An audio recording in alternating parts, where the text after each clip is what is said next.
À la fin des années 60, les motards du monde entier rêvaient de quelque chose de nouveau. Une moto qui soit à la fois puissante, abordable, fiable et facile à utiliser au quotidien. Mais est-ce vraiment possible? Est-ce qu'un constructeur oserait lancer une moto avec un moteur à 4 cylindres? Une architecture réservée à la course, pour les simples routes du quotidien. Un moteur si impressionnant qu'il ferait trembler toute la concurrence. Honda a décidé de relever ce défi. Et ce qu'ils ont créé n'a pas seulement changé les règles du jeu, ça a redéfini l'histoire de la moto moderne. Voici comment le moteur de la Honda CB750 est devenu une légende. Une innovation si audacieuse qu'elle affecte encore aujourd'hui ce que tu conduis et comment ta moto se comporte sur la route.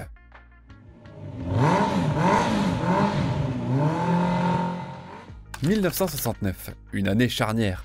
Tandis que les Anglais dominaient encore l'univers des grosses cylindrées avec leurs bicylindres rugueux, Honda débarque avec un ovni, la CB750 Ford. Une moto radicalement différente. Pour la première fois, un constructeur ose installer un moteur 4 cylindres en ligne sur une moto de série destinée au grand public. Jusque-là, c'était du jamais vu. Ce type de moteur, on le réservait aux machines de grand prix, pas aux trajets du quotidien. Et pourtant, Honda l'a fait. Le résultat? Une machine fluide, rapide, plus fiable que tout ce qui roulait à l'époque. À côté, les motos anglaises, Triumph, Norton, BSA, prenaient un sacré coup de vieux. Leur époque touchait à sa fin. Et le plus fou dans tout ça, c'est qu'à l'origine, tout partait d'une demande des États-Unis. À l'époque, Honda cartonne déjà avec des petites cylindrées comme la Super Cub, mais peine à séduire les motards américains avec ses motos plus grosses. La CB450, pourtant bien conçue, ne déclenchait pas l'enthousiasme. Ce que les Américains voulaient, c'était du couple, de la puissance, de la vitesse, sans devoir jouer du sélecteur de vitesse en permanence. Alors, en 1967, Bob Hansen, un cadre de Honda America, s'envole pour le Japon avec une idée folle. Proposer une moto de 750 cm3, 4 cylindres, 4 carburateurs, 4 échappements, capable de filer à 200 km/h et d'abattre le 400 mètres en 13,2 secondes. Rien que ça. À ton avis, combien de constructeurs auraient osé dire oui à ce cahier des charges? Mais chez Honda, on ne dit pas non à un défi, et ce pari-là allait tout changer.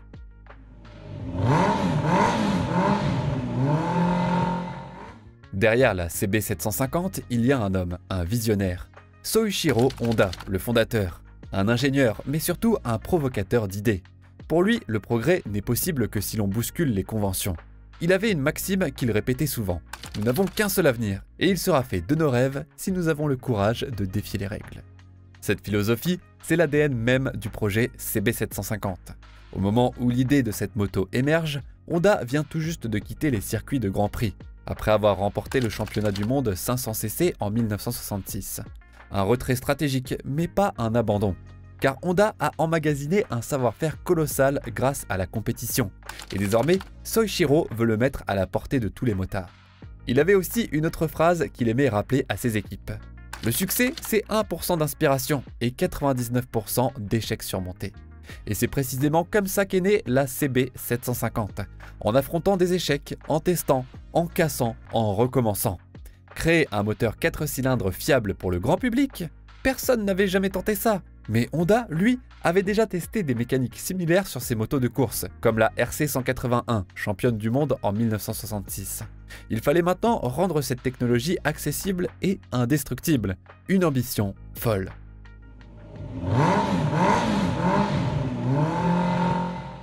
Mais pourquoi dit-on que l'ambition de Honda était folle en 1969? Parce qu'à cette époque, personne n'avait jamais osé produire en série une moto 4 cylindres à usage quotidien. Ce type de moteur était réservé au circuit, trop complexe, trop coûteux, trop capricieux pour les routes ordinaires.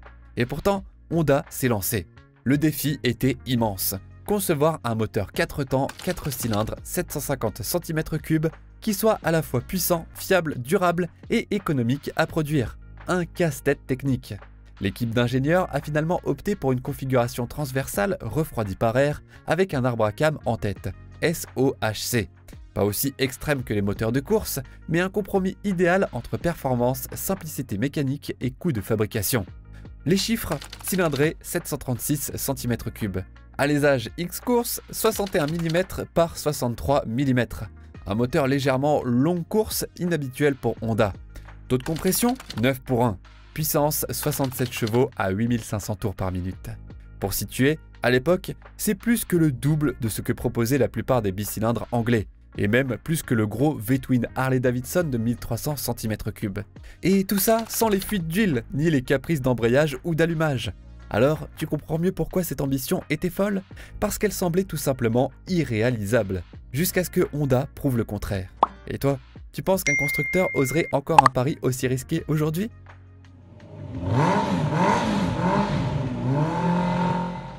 Tu crois que Honda était sûr que la CB750 allait révolutionner le marché? Détrompe-toi. À la fin des années 60, c'était un coup de poker. Le grand public n'avait jamais roulé sur une machine 4 cylindres. Les concurrents, eux, proposaient encore des moteurs parfois capricieux, sujets à la surchauffe, aux fuites d'huile ou aux vibrations incontrôlées. Alors Honda a joué la prudence, à sa manière. Plutôt que d'investir immédiatement dans une chaîne de production massive, ils ont opté pour un procédé plus artisanal et plus flexible, le moulage au sable, ou sandcasting. Mais attention, ce n'était pas juste une solution de secours.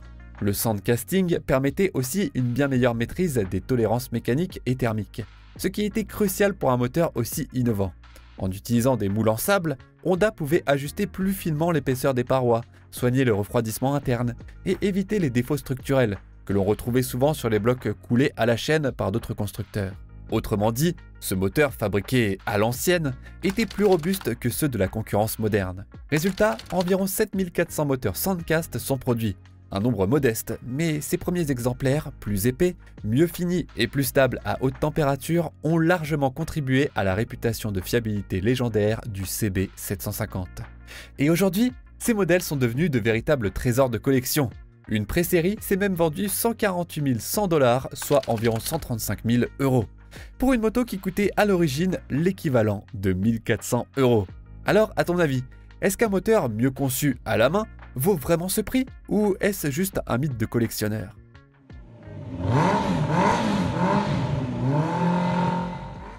Avant même que le monde découvre la CB750, Honda a mis la moto à rude épreuve. Et quand on dit rude, c'est au sens propre. Les prototypes ont passé des mois entiers sur les pistes d'essai japonaises, poussés à fond, dans des conditions que peu de motards expérimenteraient un jour. Chaque composant était testé, mesuré, surveillé. Comment? Grâce à une batterie de capteurs fixée sur les motos, qui relevait en temps réel les températures de gaz d'échappement, les vibrations moteurs, les sollicitations de la transmission.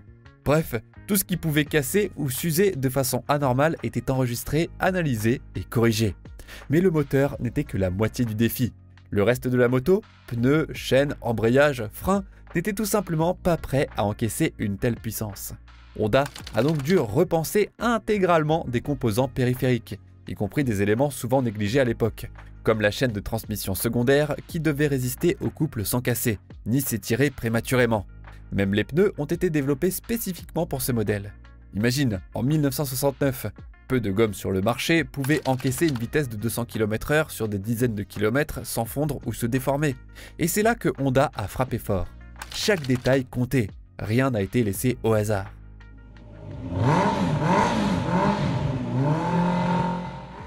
Après des mois de développement acharné, de tests intenses et de paris industriels audacieux, la CB750 est enfin prête. Et c'est en octobre 1968, au Tokyo Motor Show, que Honda la dévoile au public pour la première fois. Le choc est immédiat. Imagine la scène. Une moto brillante, musclée, au moteur à 4 cylindres parfaitement visible, avec un style futuriste presque intimidant. Les visiteurs sont bouche bée. Jamais une moto de série n'avait dégagé autant de puissance visuelle et mécanique. Et pourtant, ce n'était que le début. En moins de 14 mois après le début du projet, la CB750 est lancée sur les marchés nord-américains. Elle débarque aux États-Unis et au Canada début 1969 et fait l'effet d'une bombe dans les concessions. Tout le monde veut l'essayer, tout le monde veut la posséder. Honda ne laisse rien au hasard. Pour séduire les concessionnaires lors d'un salon professionnel à Las Vegas, la marque présente 4 pré-séries dans des couleurs éclatantes. Le message est clair, ce n'est pas juste une machine technique, c'est aussi un objet de désir. Et ce qui rend la CB750 encore plus redoutable, son prix. Aux États-Unis, elle est proposée à 1495 $, soit environ 1400 € de l'époque. Pour ce tarif, tu obtenais une moto avec un moteur 4 cylindres, un démarreur électrique, un frein à disque à l'avant, une première à ce prix, et une fiabilité bien supérieure à celle des concurrents. À titre de comparaison, les motos britanniques comme les Triumph Trident ou les BSA Rocket 3 coûtaient plus cher et offraient moins de technologie. Alors pose-toi la question, si tu avais été motard à l'époque, t'aurais choisi quoi? La tradition britannique ou la révolution japonaise?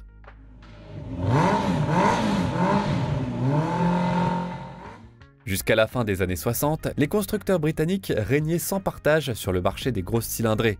Triumph, BSA, Norton, ces noms faisaient rêver.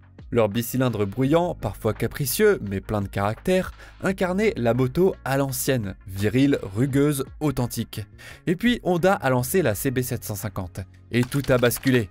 Du jour au lendemain, ces motos anglaises ont paru dépassées, trop lourdes, trop vibrantes, trop souvent en panne. Pendant que la CB750 proposait un démarrage électrique, un frein à disque et un moteur qui ne fuyait pas l'huile. Les Britanniques s'accrochaient à des solutions techniques des années 50. Alors bien sûr, ils ont tenté de répliquer. Triumph sort le Trident, BSA propose la Rocket 3, des triples cylindres plus modernes sur le papier, mais plus chers, moins fiables et sans la finition japonaise. Ils jouaient en défense et ça se voyait. Résultat, en quelques années, les ventes s'effondrent. Beaucoup de marques britanniques, incapables de suivre technologiquement et financièrement, font faillite ou sont rachetées. Une époque se termine. Un journaliste moto britannique résume l'impact de la CB750 avec une formule restée célèbre. On aurait dit que Honda avait balancé le manuel du constructeur par la fenêtre en disant « Allez, on va juste construire une moto excitante ». Et effectivement, cette moto n'a pas seulement enterré le passé, elle a posé les bases d'une domination mondiale qui allait bouleverser bien plus que le marché anglo-saxon.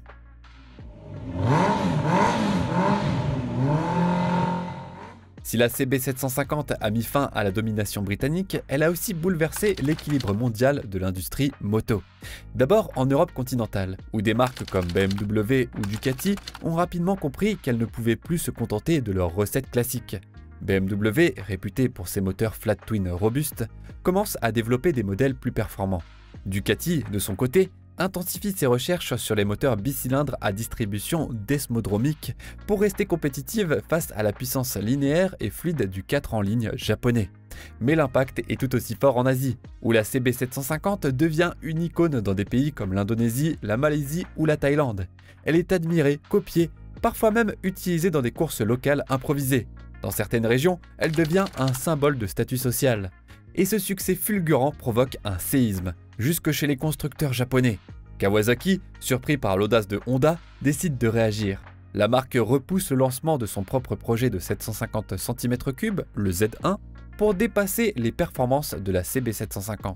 Et c'est le début de ce qu'on appellera plus tard la guerre de la puissance japonaise.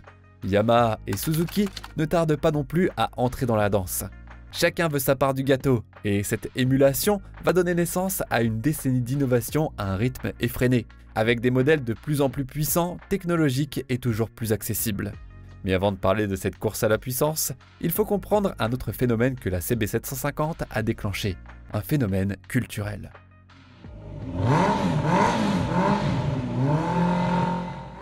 La CB750 n'a pas seulement marqué l'histoire par ses performances ou son moteur.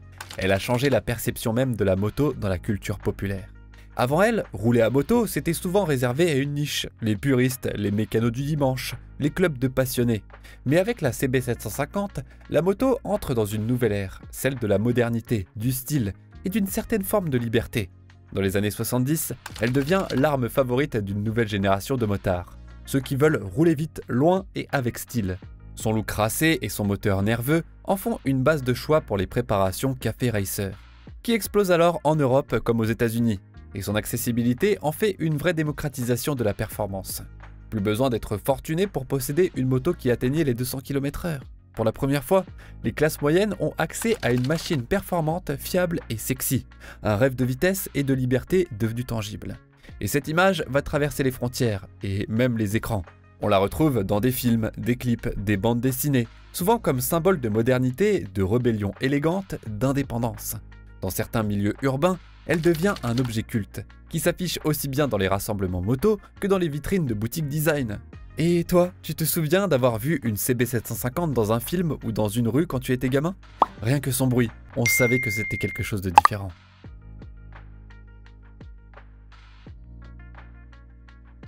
On l'oublie souvent, mais la CB750, ce n'est pas qu'un moteur de route, c'est aussi une machine qui a marqué la compétition. Dès 1970, Honda aligne une version modifiée de la CB750 à la prestigieuse Daytona 200 aux États-Unis. Face à elle, les Harley-Davidson affûtés, des triomphes de course, des machines conçues pour la piste. Et pourtant, c'est Dickman, sur une CB750 spécialement préparée, qui remporte la course. Une victoire qui fait l'effet d'un coup de tonnerre dans le paddock. Une 4 cylindres japonaise, conçue à la base pour la route, qui bat les meilleures machines de compétition de l'époque. C'est une humiliation pour certains, une révélation pour d'autres.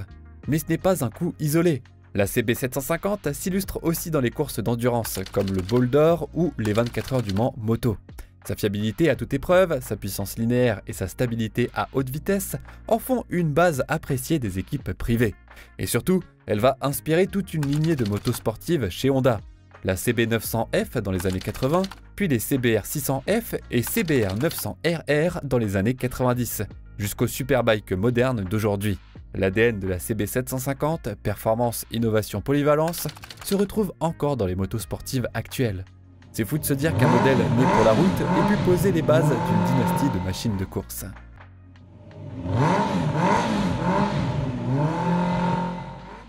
Ce qui fait la force du moteur de la CB750, ce n'est pas seulement ses performances, c'est sa fiabilité incroyable, surtout pour l'époque. Honda savait qu'un moteur 4 cylindres en ligne, monté en position transversale et refroidi par air, allait poser plusieurs défis. Le premier, la gestion de la chaleur. À haute vitesse, les cylindres du milieu sont naturellement moins bien ventilés que ceux sur les côtés. Pour compenser, les ingénieurs ont optimisé le flux d'air à travers les ailettes et veillé à ce que les matériaux utilisés dissipent la chaleur uniformément, même en cas de forte sollicitation. Deuxième défi, les vibrations. Un moteur à 4 cylindres produit naturellement moins de vibrations qu'un bicylindre. Mais encore fallait-il assurer un équilibre parfait. Honda a mis au point un vilebrequin ultra précis et des supports moteurs spécifiquement conçus pour limiter les secousses.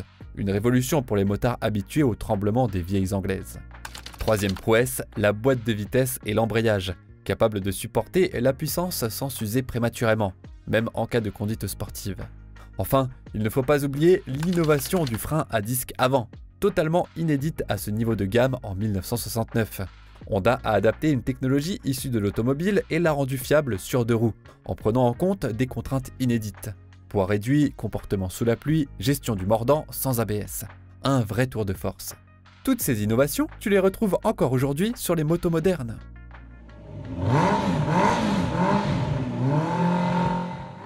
En quelques années à peine, la CB750 n'est plus une nouveauté, c'est un phénomène mondial.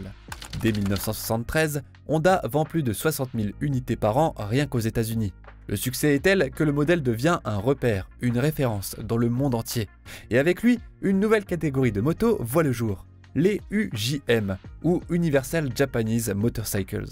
Qu'est-ce que ça veut dire? Des motos conçues pour tout faire, rapides, fiables, confortables, utilisables aussi bien en ville que sur autoroute, par le motard du dimanche comme par l'amateur de sensations fortes. Et tout ça à un prix accessible, sans faire de compromis sur la qualité. La CB750, avec son moteur 4 cylindres, son look équilibré, sa position de conduite naturelle et ses performances solides, devient le modèle de base que tous les autres constructeurs vont copier. Yamaha, Suzuki, Kawasaki, tous adoptent ce format. Même les marques européennes commencent à s'en inspirer. C'est une révolution silencieuse. Le motard moyen n'achète plus une moto pour la réparer tous les week-ends, mais pour rouler loin, longtemps, sans se poser de questions. La CB750 a changé les attentes des consommateurs. Et cette transformation du marché, du produit élitiste au véhicule du quotidien, c'est la CB750 qui l'a rendu possible.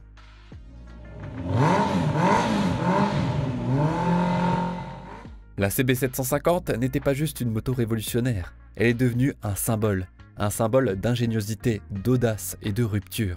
Elle a fait tomber des empires industriels, lancé la guerre technologique entre constructeurs japonais, transformé le marché mondial et redéfini ce que le grand public attendait d'une moto.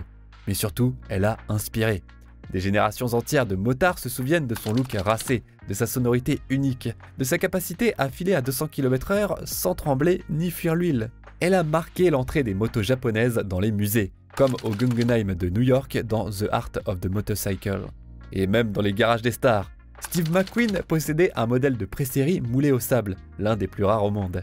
Ryan Reynolds, Norman Reedus ou encore James May ont eux aussi craqué pour cette icône, pas pour la nostalgie, mais pour la beauté mécanique pure.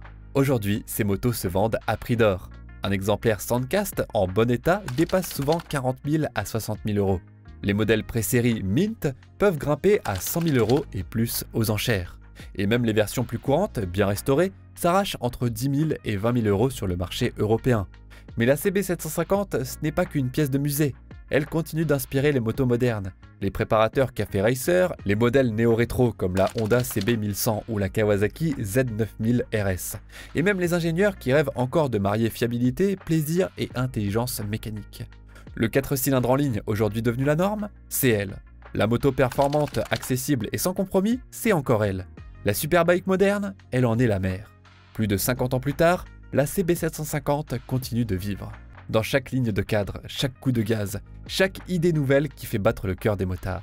La Honda CB750 n'a pas seulement changé l'histoire de la moto, elle a redéfini ce qu'une moto pouvait être. Accessible, puissante, belle, fiable, elle a tout remis à plat. Et ce qui est peut-être le plus impressionnant, c'est que plus d'un demi-siècle plus tard, on en ressent encore les effets. Dans les lignes des néo-rétro modernes, dans le grondement des 4 cylindres, dans chaque rêve de liberté sur 2 roues. La CB750 n'était pas juste une moto, c'était et c'est toujours un manifeste mécanique.